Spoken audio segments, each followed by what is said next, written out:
নমস্কাৰ শিক্ষাৰ্থীসকল সকলোকে আকৌ এবাৰ অন্য এটা নতুন ভিডিঅ'লৈ স্বাগতম জনাইছোঁ।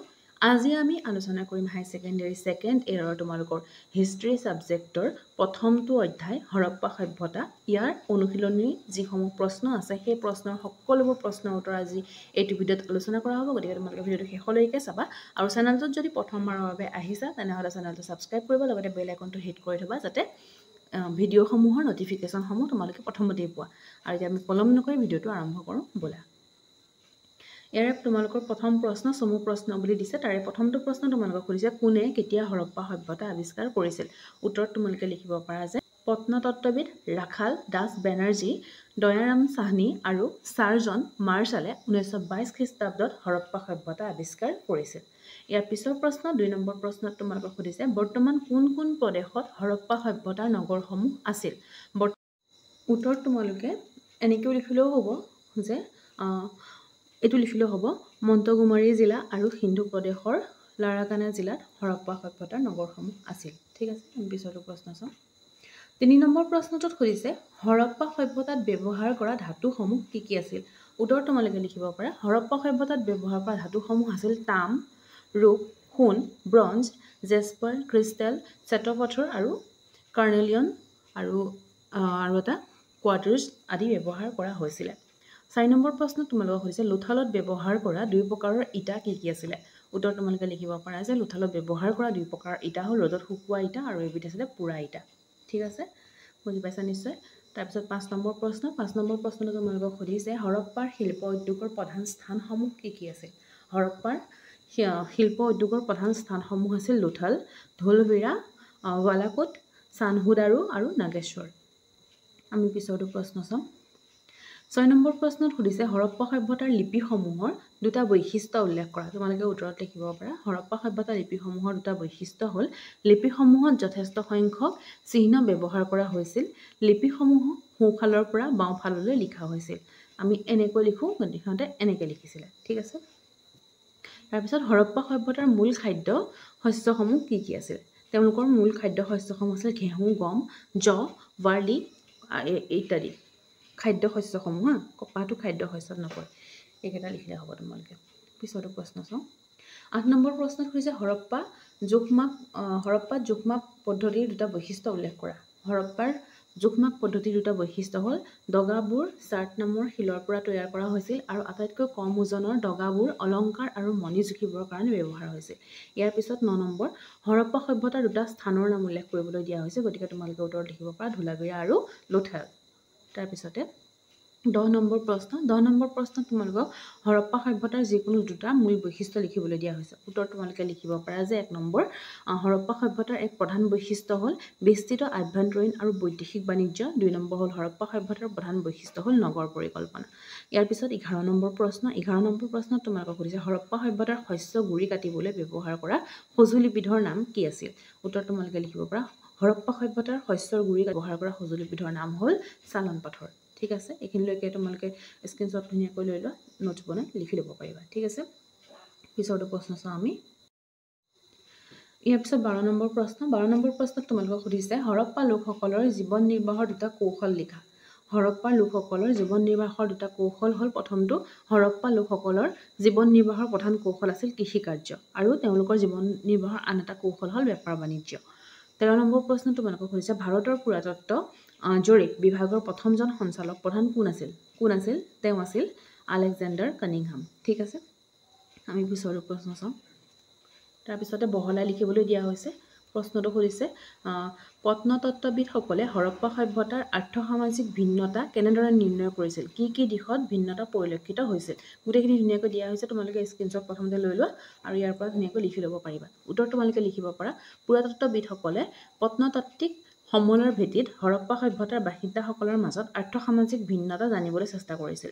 সেইবোৰৰ ভিত্তিত হৰপ্পা সভ্যতাৰ এখন শ্ৰেণীবিভক্ত সমাজ বুলি অনুমান কৰিছে। মিছৰৰ কিছুমান পিৰামিড হিন্দু সভ্যতাৰ সমসাময়িক আছিল। তাৰে কিছুমান ৰাজকীয় পিৰামিড আছিল। সেই পিৰামিডসমূহত বৃহৎ ধন সম্পত্তি পুতি ৰখা হৈছিল। হৰপ্পা সভ্যতা সংস্কৃতিত মৃতকক দাহ কৰা প্ৰচলন নাছিল। ইয়াৰ সলনি মৃত ব্যক্তিক পুতি ৰখা হৈছিল। খনন কাৰ্যৰ ফলত 57টা কবৰ চিন পোৱা গৈছিল। কিছুমান কবৰৰ গাঁত ইটাৰে নিৰ্মাণ কৰিছিল আৰু গোটেইখিনি দিয়া হৈছে ইয়াতে। তোমালোকে স্ক্ৰীনশ্বট লৈ লোৱা। ইমানখিনি মই পঢ়ি নাথাকোঁ, তোমালোকে স্ক্ৰীনশ্বট লৈ লোৱা। ঠিক আছে, আমি পিছৰটো প্ৰশ্ন চাওঁ। পিছৰটো প্ৰশ্ন তোমালোকক সুধিছে, হৰপ্পা সভ্যতাৰ নলা নৰ্মদা ব্যৱস্থাই নগৰৰ পৰিকল্পনাৰ ইংগিত বহন কৰে বুলি তুমি ভাবানে? যুক্তি দৰ্শোৱা। গতিকে তোমালোকে উত্তৰত লিখিব পাৰা যে নলা নৰ্দমা নিৰ্মাণ প্ৰণালী হৰপ্পাৰ নগৰসমূহৰ আটাইতকৈ উল্লেখযোগ্য বৈশিষ্ট্য আছিল। নলাবোৰ পৰিষ্কাৰ কৰি ৰাখিবলৈ তেওঁলোকে শিল বা ইটাৰ ঢাকনিয়ে ঢাকি ৰাখিছিল আৰু নলাবোৰ চাফা কৰি ৰাখিবলৈ ঢাকনিৰ মাজেৰে মানুহ সোমাব পৰাকৈ একোটা ছিদ্ৰ ৰখা হৈছিল। লৱাৰ টাউনত লক্ষ্য কৰিলে দেখা যায় যে নগৰসমূহৰ ৰাস্তা আৰু গলিসমূহ প্ৰায় গ্ৰিড পদ্ধতিৰে বনোৱা হৈছিল। সেই ৰাস্তাবোৰ সমান আছিল আৰু পৰস্পৰে সমকোণীভাৱে কটাকটি কৰিছিল। ইয়াৰ পৰা তেওঁলোকে প্ৰমাণ কৰিছে যে তেওঁলোকে প্ৰথমে নলাৰে সৈতে ৰাস্তাসমূহ নিৰ্মাণ কৰিছিল আৰু তাৰ কাষে কাষে ভিন্ন ভৱন আৰু গৃহ নিৰ্মাণ কৰিছিল। তেওঁলোকৰ পৰিকল্পনাবোৰ আছিল যদি ঘৰৰ লেতেৰা পানীবোৰ ৰাস্তাৰ নলাত পেলাব লগা হয়, তেনেহ'লে প্ৰত্যেকটো ঘৰৰ যিকোনো এখন দেৱাল ৰাস্তাৰ কাষত থাকিব লাগে, কাৰণ লেতেৰা পানীসমূহ অতি সহজে ৰাস্তাৰ নলাত পেলাব পাৰে। এই সময়ত ইমান ধুনীয়াকৈ ৰাস্তা বনাইছিলে তেওঁলোকে। সেই সময়ত যেতিয়া পঢ়িছা চাগে গমেই পাইছা, বহুত ভাল লাগে পঢ়ি। আৰু তেওঁলোকে তেতিয়া ইমান ধুনীয়াকৈ মানে ইমান আইডিয়া লগাই পেলাই ৰাস্তাবোৰ বনাইছিলে, ড্ৰেইনেজ ছিষ্টেম কৰিছিলে যে ঘৰৰ ভিতৰত যোনবোৰ আৱৰ্জনা সেইবোৰ ধুনীয়াকৈ মানে গুচি যায় মানে ড্ৰেইনৰ মাজেদি তেনেকৈ, আৰু চাফা কৰাৰো ব্যৱস্থা ৰাখিছিলে। হৰপ্পা সভ্যতাৰ নলাসমূহত ঢাকনি হিচাপে চূণশিল ব্যৱহাৰ কৰিছিল, তেওঁলোকে ঢাকনিও দি পেলাই ৰাখিছিল।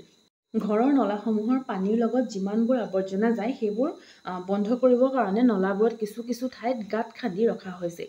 ইয়াৰ পৰা লেতেৰা পানীবোৰ ৰাস্তাত নলাত পৰিছিল গৈ। তাৰপিছতে চাওঁ আমি পিছৰটো প্ৰশ্ন। এইখিনি পঢ়ি দিওঁতে বুজি পাইছা নিশ্চয়। তোমালোকে এইখিনি এনেকৈয়ে লিখিব লাগিব বুলি কথা নাই, অকণমান চেঞ্জ কৰিও লিখিব পাৰা। ইয়াৰ পিছত 3 নম্বৰ প্ৰশ্ন। 3 নম্বৰ প্ৰশ্ন হৈছে হৰপ্পা সভ্যতাৰ মণি তৈয়াৰ কৰা পদ্ধতি সম্পৰ্কে কি জানা? লিখা সম্পৰ্কে ওপৰত কৰা হ'ব। ইয়াৰ পিছতে উত্তৰ তোমালোকে লিখিব পাৰা, মণি তৈয়াৰ কৰিবলৈ বিভিন্ন ধৰণৰ পাথৰ যেনে কাৰ্নিলিয়ন, এবিধ ৰঙা জেস্পাৰ, ক্ৰিষ্টেল, কোৱাৰ্টজ আৰু শ্বেত পাথৰ ইত্যাদি ব্যৱহাৰ কৰিছিল। কিছুমান মণি দুটুকুৰা পাথৰ যোৰা দি প্ৰস্তুত কৰা হৈছিল আৰু কিছুমান মণি সোণৰ পাতেৰে মেৰুৱা আছিল। মণিবিলাকৰ আকাৰো আছিল ভিন্ন ভিন্ন ধৰণৰ, যেনে চক্ৰাকাৰ আছিলে, গোটা সজীয়া আছিলে, গোলাকাৰ আছিলে, ধূলাকাৰ আৰু খণ্ডিতও আছিলে। কিছুমান মণিৰ ওপৰত চিত্ৰ আৰু ৰেখাচিত্ৰ অংকন কৰা হৈছিল। ধাতু আৰু পদাৰ্থ অনুসৰি মণি নিৰ্মাণ কৌশল আৰু প্ৰক্ৰিয়া ভিন ভিন হয়। কিছুমান ধাতু কোমল আৰু কিছুমান কঠিন হয়। কোমল ধাতুৰ মণি প্ৰস্তুত কৰাটো সহজ আছিলে। এনেও আমি সেইটো গমেই পাওঁ হয় নাই, কোমল বস্তুটোৱে বনাবলৈ যিমান সহজ হয় টান বস্তুটোৱে সিমান সহজ হ'ব জানো? এনেও নহয়। গতিকে উদাহৰণস্বৰূপে শ্বেতপাথৰৰ মণি প্ৰস্তুত কৰাটো সহজ আছিল। শ্বেতপাথৰৰ গুৰি সংমিশ্ৰণ সাঁচত ঢালিও কিছুমান মণি প্ৰস্তুত কৰা হৈছিল। সাঁচত ঢলা মণিবোৰ কঠিন শিলত কটা জ্যামিতিক আকাৰৰ মণিবোৰৰ বিপৰীতে বিভিন্ন আকাৰৰ হয়। সূক্ষ্ম মণিসমূহৰ প্ৰস্তুত প্ৰণালী আজিও পুৰাতত্ত্ববিদসকলৰ কাৰণে ৰহস্য হৈ আছে। তাৰপিছতে পুৰাতত্ত্ববিদসকলে পৰীক্ষাৰ পৰা এইটো জানিব পৰা গৈছে যে হালধীয়া কেঁচা সামগ্ৰী আৰু মণিসমূহ উৎপাদনৰ বিভিন্ন পৰ্যায়ত জুইত পুৰি জাৰ্নিলিয়নৰ ৰঙা ৰংটো পোৱা গৈছে। এই মণিসমূহ প্ৰস্তুত কৰোঁতে প্ৰথমে খহটা শিলসমূহ সৰু সৰু টুকুৰা কৰি লোৱা হৈছিল।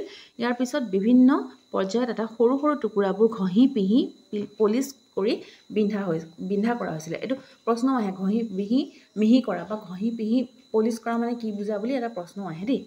মণিসমূহৰ ফুটা কৰা বিশেষ উপকৰণসমূহ চানহুদাৰো লাথুল আৰু অলপতে ঢোলভিৰাত আৱিষ্কাৰ কৰা হৈছিল। আমি যোৱা বছৰ ষ্টুডেণ্টৰ কাৰণে এটা ভিডিঅ' দিছিলোঁ, য'ত আমি পুৰণি প্ৰশ্ন কাকতৰ ভিত্তিত তোমালোকক এটা ভিডিঅ' দিছিলোঁ যে তোমালোকক নহয়, একচুৱেলি তেওঁলোকক দিছিলোঁ যে পৰীক্ষাত ইয়াৰ পৰা প্ৰশ্ন আহিব পাৰে, আৰু তাৰ পৰা প্ৰশ্ন আহিছিলোঁ। তোমালোকে সেই হিষ্ট্ৰী সেই ভিডিঅ'টো চাবা, তাৰ পৰা এইবাৰো পৰীক্ষাত মানে প্ৰশ্ন পৰাৰ বহুত সম্ভাৱনা আছে। গতিকে সেই ভিডিঅ'টো চাই পেলাই তাৰ পৰা তোমালোকে এতিয়াৰ পৰা নোটছ বনোৱা আৰম্ভ কৰা। ঠিক আছে, পৰীক্ষাৰ আগদিনাখনলৈ ৰৈ নাথাকিবা, এতিয়াৰ পৰাই পঢ়া আৰম্ভ কৰা। আমি পিছৰটো প্ৰশ্ন চাওঁ। ইয়াৰ পিছত 4 নম্বৰ প্ৰশ্নটো তোমালোকে কৰিছে, মহেঞ্জোদাৰো নগৰৰ বৈশিষ্ট্যসমূহ উল্লেখ কৰা। উত্তৰ তোমালোকে লিখিব পাৰা যে এখন পৰিকল্পিত নগৰ, আৰু এইখিনি এক্সপ্লেইন কৰি দিয়া হৈছে, স্ক্ৰীনশ্বট লৈ ইয়াৰ পৰা লিখি ল'বা। ঠিক আছে, মই ইমানখিনি পঢ়ি নাথাকোঁ। ইয়াৰ পিছত 2 নম্বৰ খটো লিখিব পাৰা, নলা নিৰ্মাণ কেনেকৈ কৰিছিলে সেইটো দিয়া হৈছে। তাৰপৰা গৃহস্থাপত্য ঘৰবোৰ কেনেদৰে বনাইছিলে। তাৰপিছত দুৰ্গ, এইটো সভ্যতা। ঠিক আছে, এইখিনি তোমালোকে ধুনীয়াকৈ স্ক্ৰীনশ্বট লৈ লোৱা, নোটছ বনাবা। আৰু ইয়াৰ পিছত তোমালোকে মোক কমেণ্ট বক্সত কমেণ্ট কৰি জনাবা যে তোমালোকৰ কাৰণে কেনেধৰণৰ ভিডিঅ' লৈ আহিব লাগে, হিষ্ট্ৰী 2nd চেপ্টাৰৰ ভিডিঅ' লাগে নে নালাগে সেইটো কমেণ্ট বক্সত লিখি জনাবা। আৰু লগতে তোমালোকে ভিডিঅ'টোত এটা লাইক কৰিবা। তোমালোকে যেতিয়া লাইক কৰা আমি ভিডিঅ' বনাবলৈ উৎসাহ পাওঁ। আৰু লগৰ বন্ধু বান্ধৱীৰ সৈতেও শ্বেয়াৰ কৰিব যাতে যাক যাক প্ৰয়োজন আছে তেওঁলোকে ভিডিঅ'সমূহ পায় 5 নম্বৰ প্ৰশ্নটো তোমালোকক সুধিছে হৰপ্পা সভ্যতাৰ শিল্প উদ্যোগত ব্যৱহাৰ কৰা কেঁচা সামগ্ৰীসমূহ কি আছিল আৰু এইবোৰ ক'ৰ পৰা কেনেদৰে সংগ্ৰহ কৰা হৈছিল উত্তৰ তোমালোকে লিখিব পাৰা হৰপ্পা সভ্যতাৰ শিল্প উদ্যোগত ব্যৱহাৰ কৰা কেঁচা সামগ্ৰীসমূহ হ'ল পাথৰ কাঠ তথা ধাতু আদিয়ে প্ৰধান ঠিক আছে আৰু এইখিনি ধুনীয়াকৈ দিয়া আছে কেনেকৈ কৰা হৈছিল হৰপ্পা সভ্যতাৰ বাসিন্দাসকলে উৎপাদন কৰা বিভিন্ন শিল্পজাত সামগ্ৰীৰ কাৰণে আৱশ্যক হোৱা কেঁচা সামগ্ৰী বিভিন্ন উপায়েৰে সংগ্ৰহ কৰিছিল উদাহৰণস্বৰূপে নাগেশ্বৰ আৰু বালাকোটত কি কৰিছিলে বসতি স্থাপন কৰি শংখ সংগ্ৰহ কৰিছিল হিন্দু সভ্যতাৰ যুগত তাম ব্ৰঞ্জ ৰূপ আৰু সোণৰ ব্যৱহাৰ আছিল হিন্দু সভ্যতাত তাম খুব কম পৰিমাণে পোৱা গৈছিল কিন্তু দক্ষিণ ভাৰতৰ ৰাজস্থান আৰু আফগানিস্তানৰ পৰা তাম আমদানি কৰি তামৰ প্ৰয়োজন পূৰাইছিল আফগানিস্তানৰ স্ৰোতঘাইৰ পৰা নীলা ৰঙৰ মূল্যৱান পাথৰ লেপিছ লাজুলিৰ সংগ্ৰহ কৰা হৈছিল লেপিছ লাজুলি পাথৰ যে আজিকালি ব্ৰেচলেট আহে ন লেপিছ লাজুলি দেখিছা নাই তোমালোকে আজিকালি ব্ৰেচলেট আহে সেইটো পাথৰ তেতিয়াই ব্যৱহাৰ কৰা হৈছিল গুজৰাটৰ ভৰোচৰ পৰা কাৰ্নিলিয়ান আৰু ৰাজস্থান আৰু উত্তৰ গুজৰাটৰ পৰা শ্বেত পাথৰ আৰু আন ধাতু ৰাজস্থানৰ পৰা সংগ্ৰহ কৰিছিল এইবোৰ আহে কোনটো ধাতু ক'ৰ পৰা সংগ্ৰহ কৰিছিল 2 নম্বৰ প্ৰশ্নৰ কাৰণেও আহিব পাৰে এইখিনি তোমালোকে লিখোতে ভাল ধুনীয়াকৈ পঢ়ি যাবা যাতে তোমালোকৰ মনত থাকে ঠিক আছে হিন্দু সভ্যতাবাসীয়ে নদীৰ বালিৰ পৰা সোণ সংগ্ৰহ কৰিছিল ইয়াৰ উপৰি দক্ষিণ ভাৰত আৰু আফগানিস্তানৰ পৰাও তেওঁলোকে সোণ আমদানি কৰি অলংকাৰ আদি তৈয়াৰ কৰিছিল ৰাজপুতানা দক্ষিণ ভাৰত পাৰস্য আৰু আফগানিস্তান আদি অঞ্চলৰ পৰা সি আমদানি কৰা হৈছিল এইদৰে বিদেশৰ পৰা মূল্যৱান পাথৰো আমদানি কৰাৰ ব্যৱস্থা কৰা হৈছিল আৰু চানহুদাৰত কিছুমান মূল্যৱান পাথৰ পোৱা গৈছিল এইটো সোণ দেই সোণ হৈ আছে যে সোণ সংগ্ৰহ কৰা হৈছিল ঠিক আছে এইখিনি স্ক্ৰীনশ্বট লৈ লৈ ক'ৰ পৰা কি সংগ্ৰহ কৰা হৈছিল এইখিনি তোমালোকে পঢ়ি ল'বা ঠিক আছে আৰু যদি লাগে যদি তোমালোকে কোৱা যে নাই আমাক ধুনীয়াকৈ আপুনি দি দিয়ক যে ক'ৰ পৰা কিখিনি বস্তু অনা হৈছিলে মোক যদি কমেণ্ট কৰা মই হয়তো লৈ আহিব পাৰোঁ ঠিক আছে ইয়াৰে আৰু অলপমান আছে এইখিনি তাম সংগ্ৰহ কৰিবৰ কাৰণে ৰাজস্থানৰ ক্ষেত্ৰী আৰু সোণ সংগ্ৰহৰ কাৰণে কৰ্ণাটকৰ কোলাৰ পৰ্যন্ত অভিযান প্ৰেৰণ কৰিছিল এইখিনি স্ক্ৰীনশ্বট লৈ লৈ তোমালোকে ধুনীয়াকৈ লিখি ল'বা ঠিক আছে আৰু 1 মাৰ্কৰ যদি এক্সট্ৰা কুৱেশ্যন সম্ভাৱনা থকা কিবা লাগে বা 2 নম্বৰ মাৰ্কৰ যদি লাগে মোক কমেণ্ট কৰিবা মই লৈ আহিবলৈ চেষ্টা কৰিম ইয়াৰ পিছত হৰপ্পা সভ্যতাৰ পতনৰ কাৰণসমূহ আলোচনা কৰিবলৈ দিছিলে তোমালোকে এইখিনি ধুনীয়াকৈ লিখি দিবা যে 2000 খ্ৰীষ্টাব্দৰ পিছত কি হৈছিলে হিন্দু সভ্যতাৰ বিলুপ্তি খৰতকীয়া হৈ পৰিছিল সেই সময়তে মহেঞ্জোদাৰো আৰু হৰপ্পা নগৰীৰ অস্তিত্ব লোপ পাইছিলে লোপ পোৱা মানে কমি যোৱা মানে শেষ হ'বলৈ আৰম্ভ কৰে বহুতো মানুহে নিজৰ স্থান এৰি আন ঠাইলৈ গুচি গৈছিল সমসাময়িকভাৱে গুজৰাট পশ্চিম উত্তৰ প্ৰদেশ আৰু হাৰিয়ানাৰ নতুন জনবসতি অঞ্চলসমূহত জনসংখ্যা বৃদ্ধি হৈছিল চিল দগা মোহৰ আৰু মণি দূৰণিবতীয়া ব্যৱসায় আৰু শিল্প উদ্যোগসমূহৰ অৱসান ঘটিছিল হিন্দু সভ্যতাৰ আৰু মেচপটেমিয়াৰ মাজত বাণিজ্যিক সম্পৰ্ক নাইকিয়া হৈ গৈছিল আৰু ইয়াৰ কাৰণে কি হৈছিলে কৃষক শ্ৰমিক বাঢ়ৈ আৰু শিল্পীসকলৰ জুৰুলা হৈ পৰিছিল ইয়াৰ বাবে হৰপ্পা সভ্যতাৰ অৰ্থনীতিৰ পতন হৈছিল হৰপ্পা সভ্যতাৰ পতন হোৱাৰ পিছত কাৰিকৰী লোকৰ অভাৱ হৈছিল বস্তু উৎপাদন কৰিবলৈ কম পৰিমাণে কেঁচামাল ব্যৱহাৰ কৰিছিল আৰু ঘৰ নিৰ্মাণৰ কৌশল ক্ৰমাৎ নিম্নগামী হৈছিল এইখিনি তোমালোকে লিখি দিবা যে হৰপ্পা সভ্যতাৰ ধ্বংসৰ অন্যতম কাৰণ হ'ল ভূ-প্ৰাকৃতিক পৰিৱৰ্তন ঠিক আছে এইখিনি স্ক্ৰীনশ্বট লৈ লোৱা যেতিয়া প্ৰাকৃতিক দুৰ্যোগো হৈছিলে বহুত ধ্বংসও হৈছিলে তাৰপিছত বহি আক্ৰমণত হিন্দু সভ্যতা ধ্বংস হৈছিলে এইখিনি লিখি দিবা ঠিক আছে বানপানী ভূমিকম্প মহামাৰী পিছৰটো চাওঁ 7 নম্বৰ প্ৰশ্ন হৰপ্পাৰ কৃষি পদ্ধতিৰ ওপৰতে টোকা প্ৰস্তুত কৰিবলৈ দিছে তেওঁলোকৰ মূল ভেটিয়ে আছিল কৃষি সেই কি কৰিছিলে সেই যুগৰ মানুহে বহুতো ধৰণৰ খেতি কৰিছিল আৰু সেইবোৰ হৈছে গম জহ ঘেঁহু কপাহ মটৰ আৰু বাৰ্লি আদি খেতিবোৰ তেওঁলোকে কৰিছিল চাউলৰ ব্যৱহাৰৰ নিৰ্দেশন তুলনামূলকভাৱে অতি কম আছিলে লুথাৰত ধান খেতি কৰা হৈছিল সেই ধান খেতি কৃষিজাতনে বনৰীয়া সেই বিষয়ে তেওঁলোকে জনা নাছিল খেজুৰ তৰমুজ আৰু আঙুৰ আদি ফল উৎপাদিত হৈছিল হৰপ্পা লোকসকলে আমিষ আৰু নিৰামিষ দুয়ো প্ৰকাৰৰে খাদ্য খাইছিলে হৰপ্পা সংস্কৃতিৰ বাসিন্দাসকলে জবকাৰে মাটি চাহ কৰিছিল আৰু তেওঁলোকে হাল বাই খেতি কৰিছিল চিল মোহৰ সাৰ গৰুৰ প্ৰতীক তেওঁলোকে ব্যৱহাৰ কৰিছিল আৰু তেওঁলোকে কি কৰিছিলে গৰুক হাল বোৱা আৰু গাড়ী টনা কামতো ব্যৱহাৰ কৰিছিল তেওঁলোকে একে সময়তে দুবিধ বেলেগ বেলেগ শস্য উৎপাদন কৰিছিল হৰপ্পা সংস্কৃতিৰ বাসিন্দাসকলে শস্য চপাবলৈ কাঠৰ নাল লগোৱা ধাতুৰ সৰঞ্জাম ব্যৱহাৰ কৰিছিল হৰপ্পাৰ অধিকাংশ ক্ষেত্ৰত অৰ্ধশুষ্ক স্থানত অৱস্থিত সেই ঠাইত কৃষি কাৰ্যৰ কাৰণে জলসিঞ্চনৰ আৱশ্যক হৈছিল এইখিনিকে লিখি দিলে হৈ যাব তোমালোকে আমি এতিয়া পিছৰটো প্ৰশ্ন চাওঁ 8 নম্বৰ প্ৰশ্নটোত তোমালোকক হৰপ্পাৰ গৃহ নিৰ্মাণ পদ্ধতি সম্পৰ্কে আলোচনা কৰিবলৈ দিয়া হৈছে গতিকে তোমালোকে উত্তৰত লিখিব পাৰা যে হৰপ্পা সভ্যতাত গৃহ নিৰ্মাণত যথেষ্ট সমল উদ্ধাৰ হৈছে মহেঞ্জোদাৰোৰ নামনি চহৰ অঞ্চল আৱাসিক গৃহৰ কাৰণে বনোৱা হৈছিল মহেঞ্জোদাৰো আৰু হৰপ্পা চহৰৰ ঘৰবোৰ কি হৈছিলে পোৰা আৰু ৰ'দত শুকোৱা এই দুয়োবিধ ইটাৰে নিৰ্মাণ কৰা হৈছিল ঘৰ সজা কামত কাঠ ব্যৱহাৰ কৰাৰো প্ৰমাণ পোৱা গৈছে ঘৰবোৰৰ মাজত একোখনকৈ চোতাল আৰু ইয়াৰ চাৰিওফালে কোঠাসমূহ আছিল বিশেষকৈ গৰম দিনত ইয়াত ৰন্ধা বঢ়া আৰু তাঁত বোৱা কাম কৰিছিল ঘৰবিলাক যথেষ্ট আবুৰ আছিল তলৰ মহলৰ বেৰত কোনো খিৰিকী নাছিল আৰু কিছুমান ঘৰৰ 2-3 মহলীয়া আৰু আহল বহল আছিল এইখিনি গোটেইখিনি ঘৰৰ ওপৰত দিয়া হৈছে তোমালোকে স্ক্ৰীনশ্বট লৈ লোৱা পণ্ডিতসকলে অনুমান কৰিছে যে মহেঞ্জোদাৰোত 700 পকী নাট আছিল 9 নম্বৰ প্ৰশ্নটো তোমালোকক সুধিছে ৰাজপ্ৰসাদ আৰু শাসকসকলৰ সম্বন্ধে কি জানা লিখিব দিছে গতিকে ইমানখিনি লিখি থাকিব নালাগে তোমালোকে কি জানা তোমালোকে পঢ়িবা ধুনীয়াকৈ কি জানা তাৰ পৰা নিজে বনাই পেলাই লিখিবা ঠিক আছে এইখিনি দিয়া হৈছে স্ক্ৰীনশ্বট লৈ লোৱা হিন্দু সভ্যতাৰ যুগত সমগ্ৰ অঞ্চলটোত যি ৰাজনৈতিক ব্যৱস্থা আছিল সেই বিষয়ে আজিলৈকে কোনো সিদ্ধান্ত হোৱা নাই হৰপ্পা আৰু মহেঞ্জোদাৰোৰ খননৰ ফলত উদ্ধাৰ হোৱা সমলবোৰৰ পৰাও সেই যুগৰ ৰাজনৈতিক চিত্ৰখন অনুমান কৰিব নোৱাৰি এতিয়ালৈকে পোৱা বিভিন্ন প্ৰত্নতাত্ত্বিক সমলবোৰৰ পৰা নগৰৰ এলেকাত বিদ্যান লোক যোদ্ধা বণিক আৰু হস্তশিল্পী শ্ৰেণীৰ মানুহৰ বসতি সম্পৰ্কে অনুমান কৰিব পাৰি এইখিনি স্ক্ৰীনশ্বট লৈ লোৱা তোমালোকে এইখিনিও লৈ লোৱা তাৰপিছত এইখিনিও আছিলে ঠিক আছে এটা 10 নম্বৰ প্ৰশ্নটো তোমালোকক হৰপ্পা সভ্যতাৰ বহিৰ্দেশৰ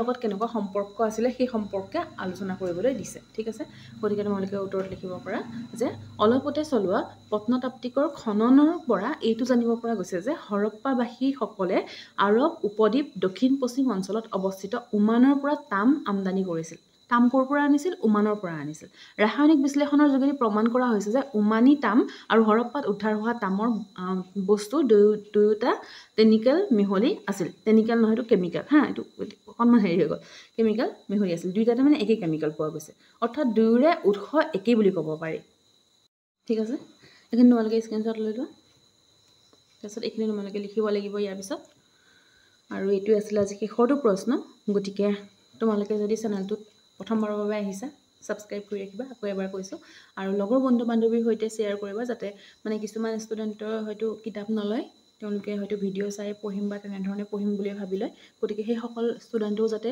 পায় ভিডিঅ'সমূহ তাৰ কাৰণে তোমালোকে শ্বেয়াৰ কৰিবা আৰু তোমালোকে ভিডিঅ'টো ইমানলৈকে চোৱাৰ বাবে তোমালোকক বহুত বহুত ধন্যবাদ